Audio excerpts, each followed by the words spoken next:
Welcome everybody that's just coming into the webinar. I've just turned it on a couple minutes early here so to let people join in, and then we're going to get started right around 12 o'clock, so in a couple minutes.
All right, we are going to get started with today's webinar. Welcome everyone.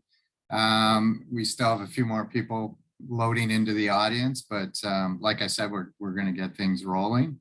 As most of you probably know, my name is Jonathan Coleman. I'm Executive Director of AWIC, and we are the Workforce Planning Board in Algoma. So we do a lot of research on trends that impact our local labor markets and look at, what is coming up and coming forward that is going to have impacts on, obviously, on jobs and what skills are going to be needed for those jobs.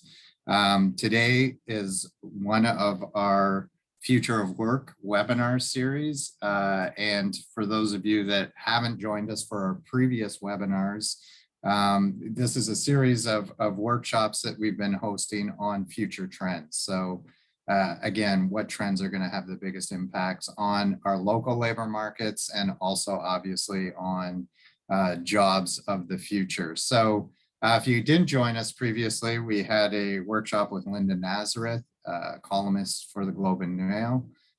She was just looking at trends in a post-pandemic sort of recovery and what that's going to look like in our economies. Our workshop last week was on immigration, obviously, which will be a piece of the puzzle as we look to fill jobs and positions that are open in a very tight labor market that we have in Algoma due to our aging population. In a minute, we're going to hear from Nora Young about big data to your data. So I'll introduce that, like I said, in a minute. And then next week, we're going to have Tricia Williams on from the Future of Work Center. And she's going to be, again, looking at future of work trends from their perspective, and also really kind of picking apart the skills that they feel are going to be most in demand based on their modeling of occupations of the future and what we can be doing to prepare our workforce for these changes. All of these events you can register for on our website at awic.ca/events.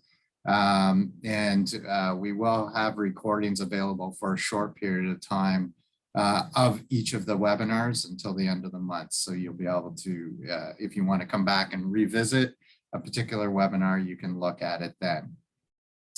In terms of how it's going to work, today we're going to have about an hour session with Nora. Your audio is muted in the audience. We ask that if you do have a question, type it into the chat, and then I can ask your question to Nora at the end of the presentation. You can type in those questions at any point throughout the presentation. I always find it's useful when you think of your question, type it in right away. You may forget it, by the end of the presentation. We will circle back and answer all of those questions. I did mention the webinar is being recorded. We'll have it available for a short period of time on our website for you to watch. And then finally, at the end of the presentation, we do have a survey that we ask you to fill out just so we can get some feedback on the presentation itself. And also if there are other topics or areas you would like us to cover in the future with a subject matter expert, we can definitely look into doing that. So without further ado, I'd like to introduce Nora Young. Many of you will be familiar with Nora. Nora Young is the host and creator of Spark, a national radio show and podcast about technology and culture, which airs on CBC Radio. She was also the founding host of CBC Radio's Definitely Not the Opera, where she discussed topics related to new media and technology. Her work has also appeared online, on television, and in print. As a journalist, author, and speaker, Nora explores how new technology shapes the way we understand ourselves and the world around us. Her book, The Virtual Self, focuses on the explosion of data about our behaviors, thoughts, opinions, and actions. She is a casual blogger and committed hobby podcaster. So please welcome Nora Young. Hi, thank you so much, Jonathan, for the introduction, and thanks to the Algoma Workforce Investment Corporation for inviting me. Looking very much forward to opening up the discussion in the Q&A at the end of my talk today. I'm very curious to hear your perspectives and your questions. You can also find me on Twitter and LinkedIn if you have a follow-up question, or on Instagram if you prefer to see pictures of my cat.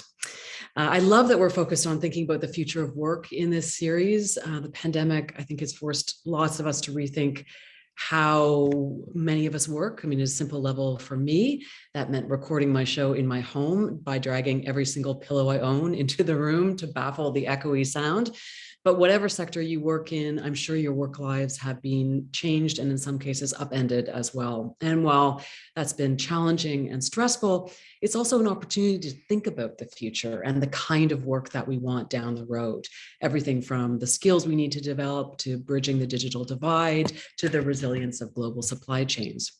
So I wanted my talk this afternoon to look forward to some of the biggest technological changes that are coming our way. And I'm going to talk kind of broadly about it and then narrow it down to look at what all this means for the work world of the future and the kinds of skills and opportunities that will be in demand for the generation currently in schools. And of course, while every region of the country has its own particular challenges, its own industries, its own resources, there are broad changes that are going to affect all of us. And that's what I'm going to be focusing on. So these big tech changes are all linked to one thing, which is data. For the past few years on my show Spark, but also in my own research, I've been looking at what I'm calling the data boom, this just explosion of data bottom up about the minutiae of our daily lives. The potential benefits and challenges of the data boom are profound, especially in the workplace. But to start talking about the future, I'm going to jump back nearly 150 years to April 1877. And that's when a guy named Charles Williams Jr. gets a telephone line installed between his business in Boston and his home. And those were the first two telephones the Bell Phone Company installed. Now, think about getting this newfangled technological object in your home and business. Suddenly, you have to figure out what to say when you pick the thing up, right? It's not obvious if you've never had one. So people collectively experimented with a number of different options. In Italy, for example, people still say pronto when they answer, which means ready. In North America, we experimented with what is wanted, which I don't know about you, I think that's a little cold. We also tried out ahoy before finally settling on hello, although I do think there's a certain charm to people walking around saying ahoy into their cell phones. So why am I telling you about this thing that happened 150 years ago? Because technological change isn't just about the gear. Technological change is also cultural change, not just for individuals or organizations, but for society as a whole. Collectively, we need to figure out the values, the norms, the etiquette, the expectations that govern a new and revolutionary technology. Metaphorically, are we going to say ahoy or hello. So one way of characterizing this current shift is as the big data era. And as you likely know, big data refers to these exceedingly large data sets and the analytics that can be drawn from them. Big data has famously been characterized in terms of the 4 V's: volume, velocity, variety, and veracity. So there's a lot of it. It's updating very, very quickly. It comes from a wide range of sources, and it's not as tightly curated as structured data. It's messy, as they say. So it relies on the sheer volume of data to produce accurate results. And the more our world becomes digital, the more data we produce and the more it can be analyzed for insights. So to use a real world example discussed in Schoenberger and Cuquier's book, Big Data, Walmart processes over 10 million purchases per day, and they look for correlations in the data so they can plan and find non-obvious insights. And indeed, say Schoenberger and Cuquier, Walmart has learned that when a hurricane is coming, people buy Pop-Tarts. They don't know why, they don't need to know why, they don't care why. All they need to see is the correlation so that when a hurricane is coming, they can move the Pop-Tarts to the front of the store. And that's absolutely a useful way to talk about big data and the reason why we might pay attention to it. But when we talk about data this way, even when we use the term big data, we're liable to miss this very human dimension of it, because most of this data is coming from us directly or indirectly. Our individual behaviors, all those Pop-Tart purchases we made, we're actively and passively pumping out more and more data all the time. And if we treat that as an abstraction, we risk losing that cultural dimension of the change, that ahoy or hello aspect. So I'd like to start at the personal individual level and then tie this into the big picture through 6 data trends. The first data trend is simply mapping the body. If you don't wear a fitness tracker or a smartwatch yourself, you probably know someone who does. More and more, we're tracking our physical well-being, our location, our biometric data, and so on. You can just think of how quickly we've grown used to having our temperature checked as a precaution when we go to the dentist, say, during the pandemic. We can think about the implications of this data trend in our post-pandemic remote working context, or as we use digital tools on job sites. The more our work becomes digital, the more there's a record of how we use those technologies. So employers can use a growing suite of tools to monitor employees, not just old school technologies like logging keystrokes, but using facial recognition technology to track when an employee is looking at the screen and where their attention is. The question, of course, is whether they should do that. In the case of remote or hybrid work, is it really a technical issue that can be solved with more technological monitoring, or is the remote workplace one that demands a different type of rethinking? At the start of the pandemic, I talked to a senior manager of a software company whose employees have worked remotely for 20 years. And 20 years ago, they realized they just had to restructure their performance indicators so they're simply tied to results and not to time spent in front of a computer. We can see the practical use of this physical monitoring trend in the pandemic with the COVID alert app that the federal government came out with that used Bluetooth and an anonymous system to notify people of potential exposure to the virus. And importantly, we can design systems that have an awareness of, in this case, proximity without relying on privacy compromising location tracking. This is a point we'll return to, but in an employment context, this issue of design is important. So are there ways to say safeguard health and safety that also protect employee privacy and encourage openness and trust? So there's physical tracking, but then there's also mental health tracking. Consider something like MindStrong, which is an app used to track mental health. It combines therapy with a human therapist with tracking what you're doing on your phone, not the content of what you're doing, but how you're using your phone, the metadata. Are you on your phone in the middle of the night? Have you not left your home for a week? Are you scrolling or typing more slowly? All with the idea of predicting when you might be getting into emotional trouble and then contacting you preemptively. So using the metadata on your phone for behavioral insight is going to be a big trend. But of course, it also raises a host of ethical questions about what happens when we use data collected for one purpose, the functioning of the phone, and use it for another, diagnosis. And this is an ongoing theme of all of these data-fueled trends, which is the balance from the insights available via data with informed consent. If I want to track and share mental health insights in this case, do I have confidence that that's not going to be shared with marketers or my insurance company? Which is why these are, again, political and ethical conversations rather than just technical ones. The second data trend is tracking your experience of the world around you. This could be anything from customer service reviews on sites like TripAdvisor to all those photos and videos and status updates that we post to social media. And while this data is inherently messy and kind of subjective, there's lots of focus on how to extract useful insights from this kind of data. For example, using things like sentiment analysis. And as our online experience becomes increasingly visual, more and more of the data that we share is visual. Here's just one recent stat for you. 500 hours of video is uploaded to YouTube alone every minute. And until recently, all those videos and still images have relied on people tagging images with relevant data, or on the presence of automatically generated metadata like location information. But as image recognition and facial recognition software take off, more and more of these visual images will be identified automatically. The third data trend is linking that data to physical location. There's incredible activity going on in the digital mapping space now, as you likely know, as more and more of our activity takes place using our mobile devices, and more of the data that we're producing is tied to physical locations.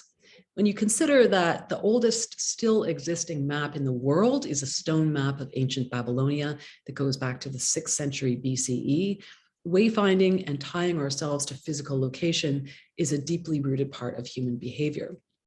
And increasingly, we're encouraged to map the world around us. So when you document something you saw and post it to Twitter with a hashtag, you, I, and everyone else doing this are essentially creating a corpus of data and annotating the physical world around us digitally. And this data too can be analyzed for insights. And of course, while we have a lot of this data, because it's sort of subjective and messy, we don't always know what to make of it. Is it telling us what we think it's telling us? An example of this came up for me, I guess, about a year ago on Twitter. I noticed that "Thanks, Doug" was briefly listed as a trending topic on Twitter, at least in Ontario. And my first thought was that it had something to do with Doug Ford, but I soon realized that it was actually just a lot of individual people thanking a guy named Doug in their lives for something, right? So the data isn't always telling you what you think it's telling you. The fourth trend is digital means constant capture. When we look at most of these technologies for gathering and sharing data, we've mostly been talking about opting in, right? You make a conscious choice to share that photograph and post it on Instagram. But as we go forward, capturing data about ourselves is going to be more complete and more automatic than ever. Think of all the data captured automatically by your phone and the apps you use. So we'll see the default being data collection, and we'll also see the miniaturization of these technologies and the increasingly personal data they gather. You may have seen that Amazon released Halo a while back. It's a fitness tracker wristband that not only monitors your activity levels, but also claims to tell you what your body fat is by taking a picture of your body. Yay, who wants that 2 years into a pandemic, but there you go. And monitoring your speaking voice for tone. So it can even tell you if you're sounding aggressive. Regardless of whether this specific product is a success, it does suggest a trend, which is towards this ever more pervasive capturing of data, which, if we control it, can be helpful. But of course, this idea of automatic capture can be uncanny or creepy, even if we'd agree to it and know that it's going on. For example, it's still creepy to look up Google location history and see that Google knows where you've been, even when you know you're relying on Google's location features. So we need to be alive to the fact that there's this subjective emotional aspect to our data as well. What we're comfortable revealing in one context, we're not in another. And that can be kind of squishy and hard to predict. And so as the data capture becomes more constant and more automatic, we are doing this. We're taking things from one context and putting them into another. So consider the case of an Ohio man arrested for alleged arson and insurance fraud. Part of the evidence against him was that the heart rate data from his pacemaker didn't match what he said he was doing at the time of the alleged arson. Now, we might decide as a society that this is absolutely a legitimate tool for police investigations, but it seems to me that as a society, we haven't really made that decision. The technology is outpacing our policy and governance of what happens to the data. And critical in the use of these tools is the reliability of the data and the reliability of the analytics that come from them. We tend to have a lot of faith in our tech tools because they seem to show us the capital T truth in an objective way, but we would do well to keep a healthy dose of skepticism. For example, there's the case of a Detroit man named Robert Williams, who was misidentified by facial recognition technology as a shoplifter and wrongly arrested. And again, we can think about the cultural dynamic of technological change, that ahoy, hello moment. These tech tools aren't used in a vacuum. In this case, they're used in the context of a policing system where Black men, as Robert Williams is, are disproportionately arrested. So as we think about how to make use of these data-driven tools, remembering that cultural piece and how that can skew results, sometimes with appalling or even tragic results. So to continue with our data trends, there's all this data produced about our lives, the Facebook posts, the fitness data, the Google searches, the Pop-Tarts we bought while we were waiting for the hurricane, and increasingly made through these shrinking devices, our phones, our fitness trackers, and on and on. But there's also our next data trend, the Internet of Things and smart cities. So as we go forward, we'll start to see more computational power embedded in the world around us. You may rely on some of these things in your life already, like a smart speaker, such as Amazon's Alexa, or the GPS-enabled city bus that gives you real-time information about when your bus will arrive. Maybe you have a video doorbell that you can monitor over the internet. And the more internet-connected things you have in your life, and the more we have them in the broader society, the more data is generated. And as we go about our lives, then just using the internet means our behaviors, tastes, and preferences are being gathered and used to customize our experience of the world around us. And as using the internet goes from being something that we do on our computers and our phones to something that's just constantly ambiently in the environment around us in smart homes and smart cities, you can see how much data gathering is set to explode in volume. And this can be used to make our communities more responsive and sustainable as long as our privacy is protected. And our last data trend is AI fueled by data. This is the most important trend and the one that will touch the world of work most directly. So I want to spend a little bit of time on it. Earlier, I mentioned image recognition. For many years, image recognition, facial recognition, and natural language processing were classic hard problems for AI. Machines were just not very good at making sense of images or what human beings were saying or typing, something we do without thinking about it or thinking it's particularly intelligent.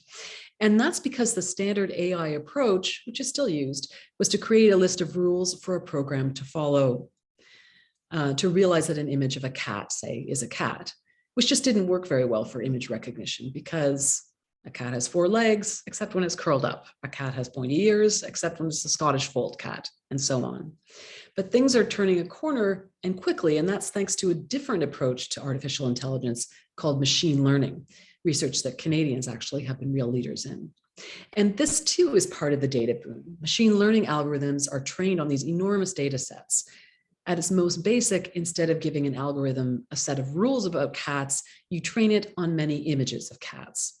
So the availability of the data is improving machine learning, but also the ends that the AI are put to involve enormous data sets and looking for patterns and correlations, which obviously can be something that provides powerful insights. Walmart can do that Pop-Tart thing because it has access to all that data about weather and purchases. So we have this amazing feedback loop, our digital technology gathering data, which is then used to train machine learning, which we use in daily life, which generates more data, which makes machine learning work better. And we're increasingly seeing these systems used for real purposes in our real lives, especially where they touch on things like risk, probability, or surprising correlations in great gobs of data. So things like credit scores, or whether your resume gets picked out of the heap for a job interview, or whether images of your cells match a giant database of cellular irregularities. More controversially, they're already being used in many jurisdictions in the US to suggest, for example, who gets parole based on probability of reoffending. So for good or ill, these systems are coming and they have real consequences and real power over people's lives.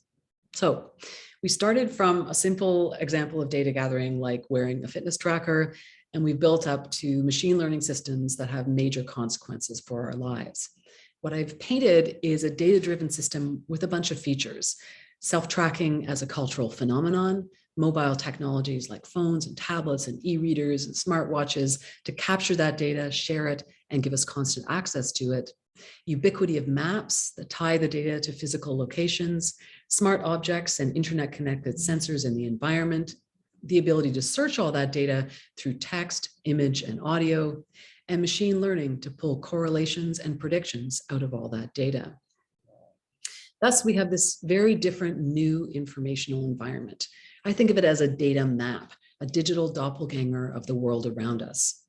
And if we had a revolution in information when it became possible to search things on the internet, what does it mean when it becomes possible to, in effect, search the physical world?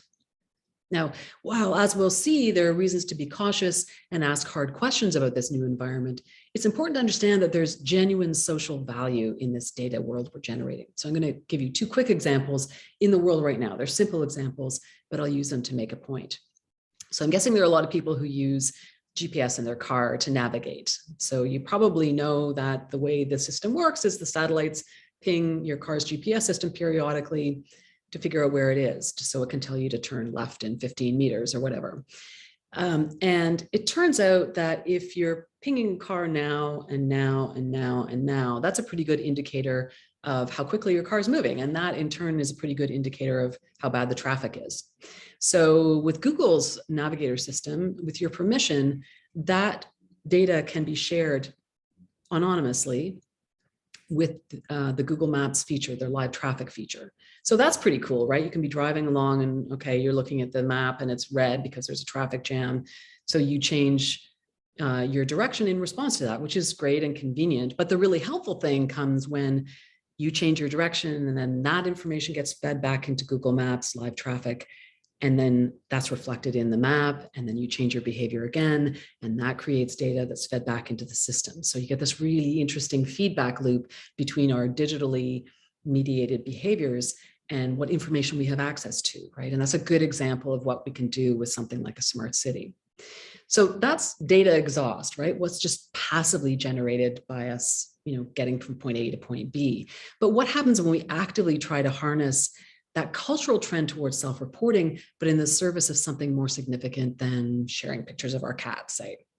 So an example of that is Ushahidi. Ushahidi is an open source platform that was created in the wake of post-election violence that happened in Kenya a little over 10 years ago.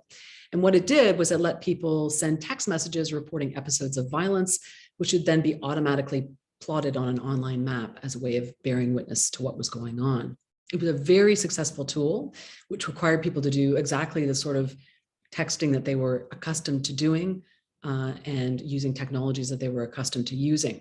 And since then, the same Ushahidi technology, I mentioned it's an open source platform, has been used for crisis mapping all over the world to monitor elections in India, Lebanon, Pakistan, to monitor extreme weather events in the US and more. And importantly, this isn't some top-down giant government program. It was literally the idea of 3 bloggers with a good idea. And since then, it's been used over 90,000 times in separate deployments all over the world. And the reason I mentioned these 2 examples in particular, Google Navigator and Ushahidi, is that they're examples of what we can do when we think of these digital tools as opportunities for partnerships between people and the organizations designing the digital tools.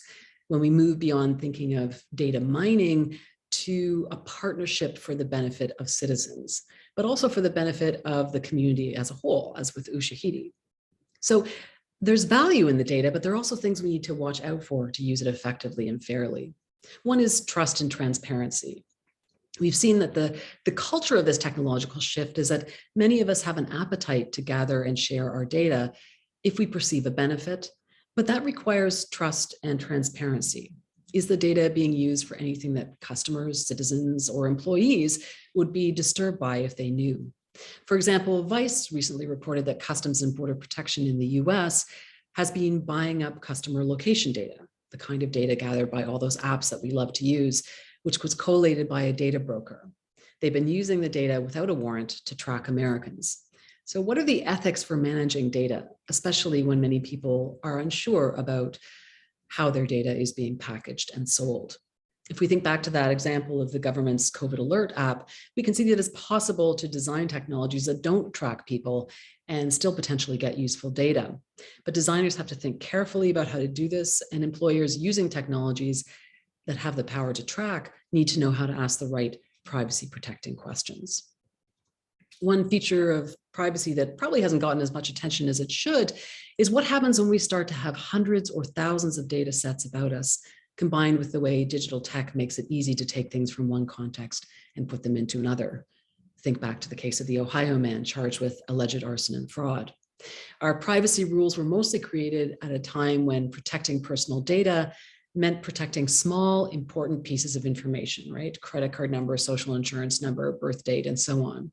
We need to get our heads around privacy in an age of many individually trivial but collectively important data points, especially as we move into this data-rich, smart cities, Internet of Things world, where there's so many potential data points around us.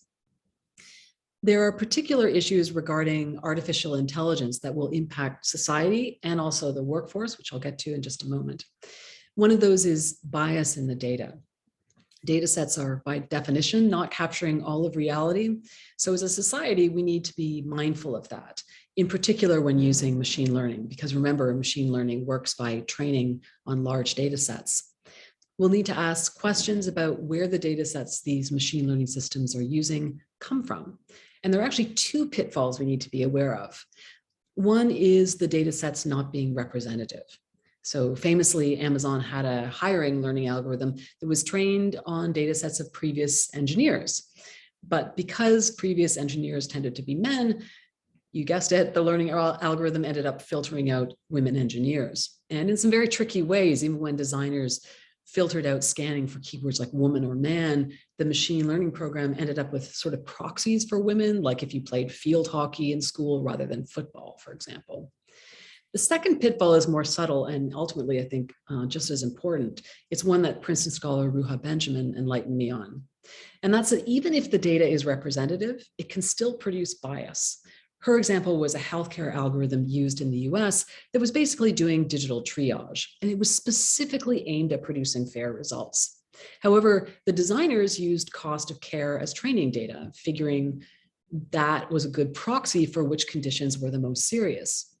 But that inadvertently flagged white patients to get more care because historically white Americans use more healthcare dollars than African Americans do. So again, if you want to use these tools that can be so valuable, we as a society need to know how to ask the right questions.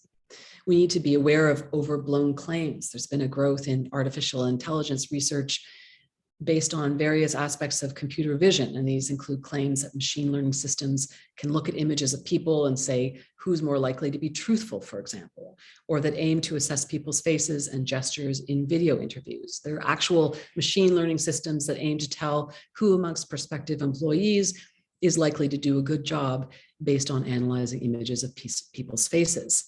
This is, of course, nonsense, but nonetheless, these services exist. I often hear from listeners to Spark who say, why do I care about my privacy if I'm not doing anything wrong? But the point is, you don't have to be doing anything wrong to be caught in this kind of machine learning algorithmic trap. Remember, the power lies in pattern recognition and correlation. So if it happens that people who wear blue shirts and go to webinars on Wednesdays statistically have a higher correlation of a behavior, there you go. The law professor and author Frank Pasquale tells a compelling story about this in his book, The Black Box Society, which is a story of a woman who suddenly noticed that her credit card score had gone down, and she couldn't figure out what the problem was because she hadn't changed jobs or anything like that. And when she tracked it down, it turned out that she and her spouse were going to couples counseling, and she was putting the couples counseling on her credit card. And that's a correlation, that divorce is correlated with a worse financial outcome, right? So she wasn't doing anything wrong, is Pasquale's point in this. She was doing something right, but nonetheless, she was caught in an algorithmic trap. So that's the general climate of our AI-driven future and our data-driven future. But how will this AI and data-driven tech revolution affect workforces and needed work skills? Well, in one case, we're going to be using machine learning to find, to hire, and to assess employees. The hope is that you could potentially be going through many more candidates than a human recruiter could in a much more sophisticated way than simply looking for keywords in a resume. As I've said, there's the risk of bias in the data, but there's this more subtle challenge too. Training data for machine learning is by its very nature historical. So the past factors into the correlations that the machine learning is making. But under what conditions do we not want to reproduce the pattern of the past? Certainly in the Amazon case I mentioned, the consequence of reproducing the past was filtering out women engineers. But further, a point that comes up all the time in machine learning is how do we come up with something that's genuinely new if we're training based on the past? And this applies as much to, say, AI that composes music as it does to hiring systems. So perhaps an organization at a crossroads needs to hire for a different skill set to come up with new ideas. Perhaps there's, say, a global pandemic, and suddenly the need is for people who function particularly well working on their own, unsupervised. So as societies, when we think about using these tools for analytics, we also have to think about what that means for planning for the future, what it means when we want something that is genuinely novel and genuinely new. We can also think about the context in the workforce of the automation of supervision.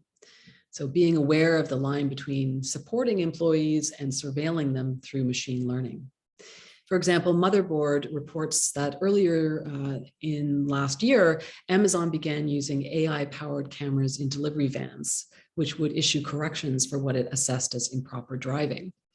The results of those assessments could be used to decide whether or not to give a driver a bonus. So that's a good example of the use of AI-powered technologies. But we should be very cautious in accepting claims that machine learning is necessarily accurate in real-world situations, never mind the ethics of that level of surveillance. In spite of their ability to produce seemingly smart answers, machine learning, and I can't stress this enough, it doesn't really understand context. It doesn't really know anything about the real world. It's just producing results based on correlations and based on analyzing great gobs of data.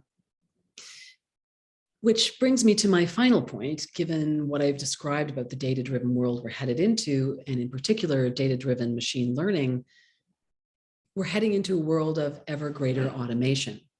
And if that's the case, what are the skills we need to look for in employees in the future?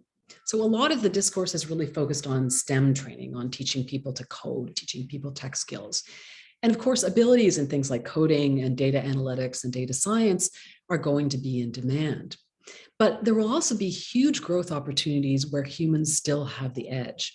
Things like interpersonal communication, emotional intelligence, sophisticated skills in manipulating things in the physical world, problem solving, creativity, aesthetics, and above all, critical thinking. So all across the job spectrum, we're going to see automation of things that can be made routine or involve the strengths that machine learning and big data have. So things that involve assessing probability, pattern recognition, wading through amounts of data that would be very difficult for humans to do manually. And again, that's across the job spectrum.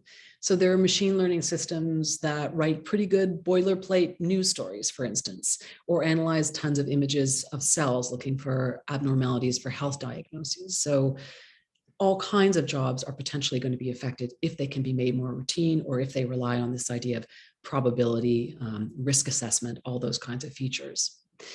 I've spoken with many experts on the future of automation, and it really is clear that if machine learning is good at something that can be routinized, the growth is in what can't be routinized. What these systems are clearly not good at is dealing with new, unexpected situations, dealing with unique situations, dealing with humans, dealing with things that require an understanding of how the world actually works. Because again, AI doesn't actually understand anything. And this, again, applies to jobs across the spectrum, to woodworkers as much as teachers, to hairstylists as much as writers, to landscape architects, graphic designers, nurses, physical therapists, and so on. The tourism sector clearly relies on all those very human skills. But where the real world-beating skill comes from is where we can harness the best of what humans do and the best of what machines do. In their book, The Second Machine Age, Andy McAfee and Eric Brynjolfsson talk about centaur skills, like the half human, half horse. The term comes from chess. It's been many years since artificial intelligence programs have been able to beat a human grandmaster at chess, but there's a whole area of chess called centaur chess. Teams of human and AI players together that can still beat human grandmasters or AI programs operating alone. So there's something going on there that allows for an extremely effective marriage of the way human experts do things and the way AI systems do things. So can we make that work not just for chess, but in terms of all kinds of jobs in the future. And I do think this is applicable to all sorts of jobs. For example, people in my line of work increasingly do data journalism, which requires both on like the problem solving skills of the human journalist with the number crunching data power of machine learning. But it might equally be working with robots using human judgment, or, and this is beyond AI, but is driven by new technologies, using augmented reality to assist in troubleshooting machinery problems. And underpinning all of this development of skills is the notion that the technology is changing very quickly. People about to enter the workforce will be tired of hearing this, but it is absolutely true, and it's been backed up by experts I've spoken to in my work. The future will be one of lifelong learning and skills adaptation because data-driven technologies are changing so quickly. It's challenging, but it's also super exciting. What we need is to plan for it. You know, as individuals, especially those coming into the work world now, that means thinking about what you're interested in and asking the question, what does my field plus data technologies look like? And how can I fit my skills and abilities with that? Whatever that field may be, it doesn't mean that everybody needs to learn to code. It just means thinking, what does, in my case, journalism plus data mean? What does that future look like? For societies, we can ask the question, what do my region's strengths plus data look like? And how do we prepare our community for that? What is your community's Google Navigator or Ushahidi that will let you work with the public and stakeholders as partners? The opportunity is that data-driven technologies promise to help not only organizations, but society as a whole work in a more responsive, resilient, and sustainable way. We've all learned through the pandemic that responsiveness and resilience is key, as it is key to all organizations in our rapidly changing world. Thank you so much.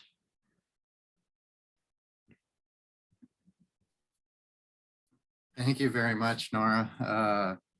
Well, that was a lot to think about. I have a few questions off the bat, and if anybody else has questions, please type them into the chat, and you know, I'll ask them as they come up. But I guess I'm gonna start with my phone and then work out from there, so I can kind of keep it straight in my head.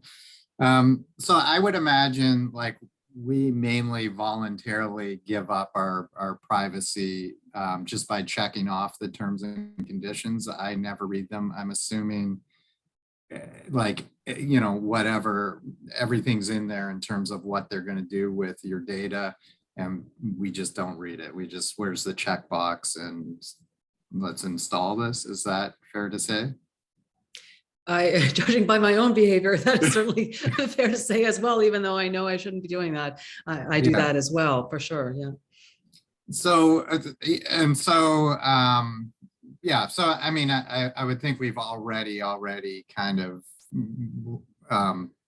legally, whatever, given up privacy that way. I know, like anybody who uses an iPhone, there was an iPhone update. I can't remember when it happened in the pandemic years, but it sort of switched it had you re-agree to sharing data with your apps, Facebook obviously being a main one. I'm assuming that wasn't Apple being you know, magnanimous about protecting privacy. They just want to commoditize our data. They didn't want to give it for free to these other apps and things like that. Is that what was going on there? I think one thing I would say is I think that the environment around data gathering is changing. Like you might have noticed a few years ago, the European Union started passing these other, the GDPR, it's called, like more stringent rules for how your data can be used. And that was kind of a shot across the bow, I think. And I think in the case of Apple, I mean, it's partly about brand, right? Their brand is in being more privacy forward, if you can afford it, right? Which is a big question. Is like, is privacy for people who can afford Apple products rather than people who need to rely on cheap and free apps or cheaper services? So I do think, and Google as well has started to kind of beef up its regime around privacy. So I do think that the lay of the land around privacy is changing somewhat, but it is generally true that as long as we have business models that are based on collecting data and selling it for the purposes of advertising or repackaging it and sending it to like data brokers, we're going to have this ongoing challenge around what happens to our data. So, I mean, I think there are things that you and I can do as individuals, like we can go and look at the list of apps we have and the permissions that we give. We can look at, hey, here's this app I put on my phone because I was going to a conference or whatever, and I haven't used it in 3 months. Why do I still have this thing on my phone? Like we can practice that kind of what you might think of as data hygiene to sort of limit the amount of our data that's getting out there. But I do think it needs to be part of a bigger, broader conversation. It's not really reasonable to expect me to go as an individual toe to toe with Facebook or Google and negotiate my privacy, right? It really has to be a broader kind of conversation. And I think, you know, this, as I alluded to in the talk, what's happening is that the technology is progressing so much more quickly than the politics and the jurisprudence around it, right? So we're starting to get into this situation where suddenly we realize, oh, we have all of these analytics that are determining who gets their resume picked out for, or what their credit score is, or whatever, all these kinds of ways that we're seeing machine learning have an impact that I think have caught many of us unawares of it. And I do think it is time that, you know, we start to treat that regime a little more seriously and not just make it the responsibility of individuals to control our privacy, though I think we should do what we can as individuals. Yeah, I mean, again, it's just obviously it's a fascinating subject, and we're living in this world. But okay, so I see obviously there are downsides. Obviously there are big benefits, but just from an opportunity perspective, you talked about how much data is being created all the time, all the videos. I mean, in the physical world, I'm assuming you know, there are huge data farms that are popping up all over the place or expanding. I'm assuming they use a lot of power. A lot of that now we want to be green. I had a conversation with a friend who was saying Bitcoin isn't really that green. Like, you know, the blockchain you used to be able to solve on a home computer or trace or whatever. Now it takes a server farm and that uses all kinds of power. So even though you think of it as a theoretical thing, it has a very real environmental impact. So I guess, where am I going here? So my question is, like, is there opportunities to grow server farms and things like that in Canada, obviously in Algoma? Like, are these popping up all over the place? Yeah, there's an enormous need for new data farms for sure, as you say. Like, I mean, because our appetite for computing power is not going anywhere; it's only increasing. So there is definitely a need to address that, and it is a question of like, how do we plan for the increasing energy requirements of these things? I mean, one thing is doing them in cold places. That is a thing, certainly. Or that's cold. Something that's there you go. Yeah. Especially in February. Yeah. That's one thing to consider. I think there probably would also be considerations around, you know, going forward, how do we make these technologies produce less of an environmental footprint? I think that it is now the case that information and communication technologies use more, contribute more to greenhouse gases than all of the aviation industry, for example. So wow. So yeah, it is, you wouldn't think that. Yeah. You think about the implications of getting on a plane, but not so much the implications of, you know, all of the computing that we do, right? Or to your point about Bitcoin, you know, the specific process that's used to kind of verify Bitcoin does have environmental implications. So it's a matter of balancing these things. I do think there are genuinely real opportunities in terms of managing our demands for power to run these systems. But I also do think when you look at the global attention on climate change, there will be questions about how we need to change our approaches to design so that we make things that are less have less of an environmental impact in how we do our computation. I think I talked to one guy on Spark a while back who done this experiment with making a very small change to the way YouTube videos deliver their video content, and finding that this had like really quite a substantial environmental impact just by, I think it was not showing you a suggested preview of the next video. It was quite a small change that had quite a big impact, not because you or I or any of the people watching this individually are using so much power, but just as a society, we're all doing so much digital processing and computing that it adds up, and a little change can make a big difference.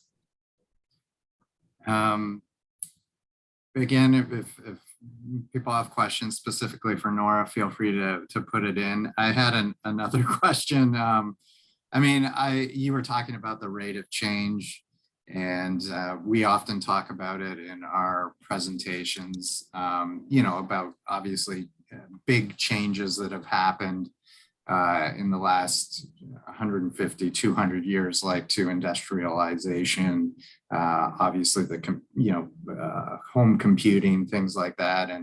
And you know, sort of this fourth industrial revolution, which is, you know, communication, artificial intelligence.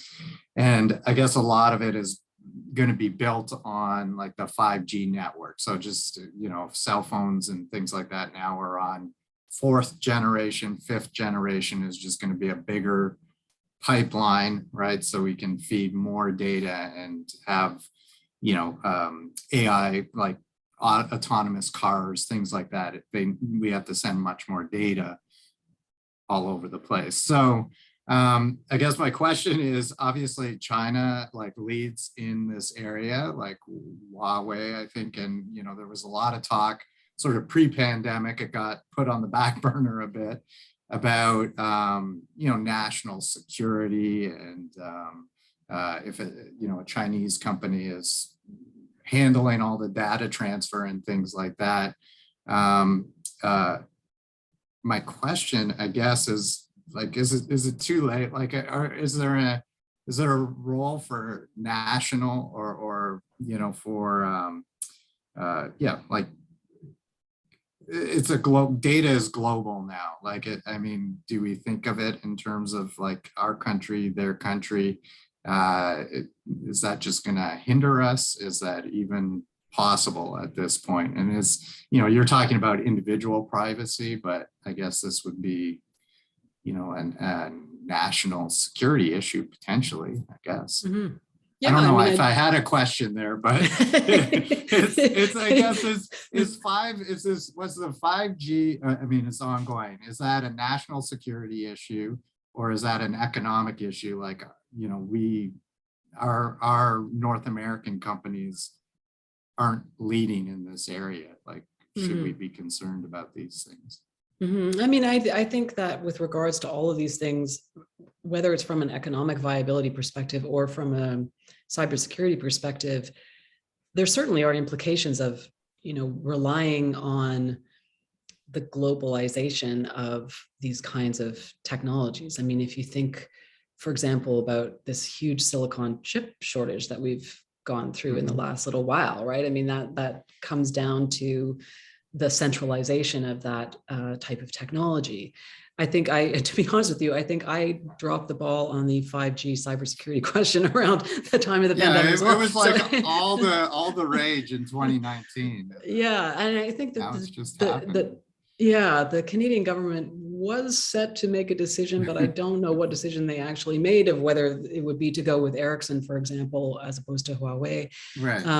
But, you know, at least at the theoretical example, I mean, when we look at our reliance on these systems, potentially from a cybersecurity or even cyber terrorism point of view, they're potentially very powerful, right? I mean, there's a great book written by a New York Times journalist named Nicole Perlroth, who looks at these absolutely terrifying things. And she does all these examples of, you know, for example, how cybersecurity between, this was, you know, not even in the current crisis, but in prior years between Ukraine and Russia, and looking at some of the implications of that. So if you think about, you know, it's one thing when you're office computer goes down because there's a WannaCry virus, as we had, years ago.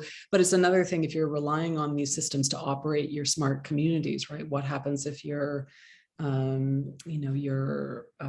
infrastructure of your city or your area or your country are operated digitally? So there is a vulnerability that's equated there. And I do think that the challenges of supply chains as well will make us think about whether we need to rely on things being so, or whether there's a minimum standard that countries need to have in the way we would think about needing to be able to feed ourselves or needing to be able to, have access to a good, secure supply chain of other things. Are there ways that we need to think about our digital infrastructure as needing to be at least minimally protected? Yeah. Okay. I'm going to bring it back to positive. But yeah, you start. I quickly go to the dark side. No. Well, I was thinking, yeah, obviously, yeah, we've got a global event going on, Russia and the Ukraine, and, and there have been cyber attacks and things like that. So, yeah, not to bring things down here in an AWIC webinar, but obviously warfare will change in that, it might not be obviously weapons or tanks. It'll probably be controlling, like you said, infrastructure. Or, okay, but we'll get away from that. I'll get back to cat videos or whatever we need. But I guess and you may not have the answer to this, but again, I'm just thinking daily life. Obviously, I think where data and big data would really help is in healthcare. We all have very smart phones and things like that.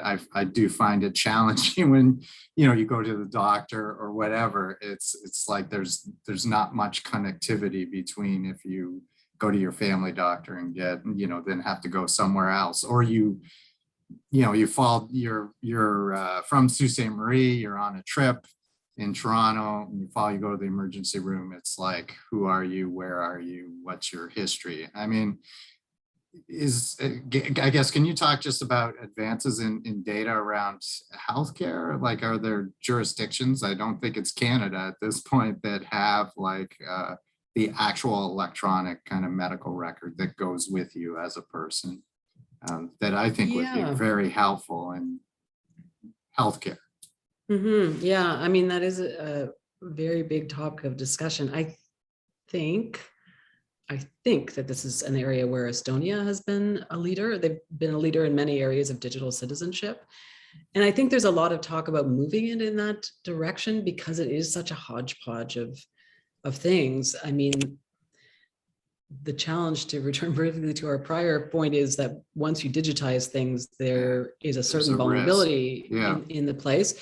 But at the same time, the ability to connect these systems is really powerful. And the ability to, I talked to one researcher at the University Health Network here in Toronto who's working on kind of bringing together medical grade diagnostics with our everyday consumer tools. And his point is there's an incredible amount of healthcare cost in chronic conditions. So things like COPD and diabetes that are costly to the healthcare system. They're obviously, personally costly to individuals in terms of their health and well-being.